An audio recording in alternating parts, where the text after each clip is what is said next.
Josh and I are out on the weather deck, and it's a little interesting. It felt like a little sprinkle, but it's still warm out here, though. Oh yeah, those sprinkles coming through Syracuse and parts of the area, not gonna cool us down, Gary. No. We need a fan. We need some AC, but we're outside, so it'd be kind of a waste, wouldn't it? Right. I know. It would be a waste. Not on the weather deck, but inside. We're gonna go in there for the rest of the night here. But really, the preparation for storms at night, Gary, never a good thing. We gotta talk about that. We gotta talk about the heat for next week. I think it's gonna be too much and dangerous at times too. Let's talk what's going on for the alerts for tonight. We got severe weather potential happening. You can see the slight risk zone has been shifted from yesterday. Basically Syracuse up to Watertown, up to Utica, Rome, Old Forge, and the marginal risk still in the area, Cortland, Ithaca, Auburn. But anytime there's a risk, we have to pretend that it's going to actually happen so that you can actually prepare for it just in case it happens where you happen to be and where you live. All right, the timeline right here, midnight through 7 a.m. Any time in there is when some storms can be coming through the area. The primary threat, damaging straight line wind gusts up to 60 miles per hour, maybe 70 miles per hour with the winds I've been looking at with the newest computer models. The threat is there for some rotation for any one storm, also a threat for some hail, and a minor threat for some flash flooding. All right, overnight storms, timing, and impacts, what you really need to know. This evening, after a couple of sprinkles going on now, pretty quiet weather. If you have any plans to go out, you're doing some grilling, you're going for a walk, whatever your plans may be. But I highly recommend, if you don't normally watch our late news, watch or stream it on your phone, our Newscast 11, as we'll be watching up north where the storms will be at that time before they try to come through our area between midnight and 7 a.m.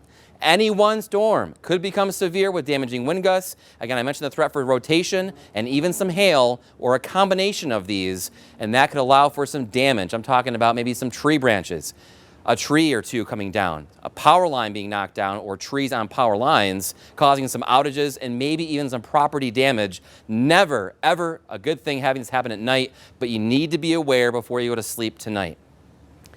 Now we have to shift gears to the heat and humidity.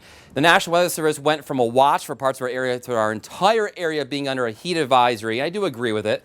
Hot temperatures, high humidity through Sunday, Monday, Tuesday, and Wednesday. There's your peak real field temperatures, 96 to 104.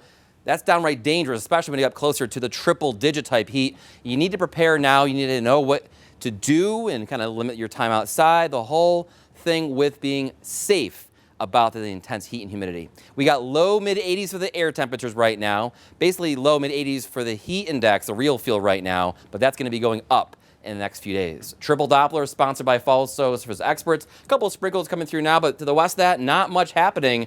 I am tracking though the storms up just north of Lake Huron and Georgian Bay. Right here is cluster. That's going to try to come through our area. Here's one of many models I've been using to track this weather in the future.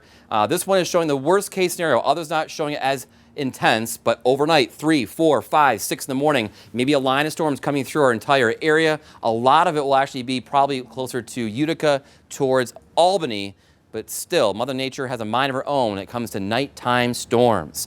Near 90 tomorrow. Some spots won't make it up that warm because of clouds still around for the morning. Monday 94 at least, Tuesday 94 at least, 87 Wednesday. Each day is feeling like the mid 90s to low 100s. Know that in advance and make plans or changes if you need to.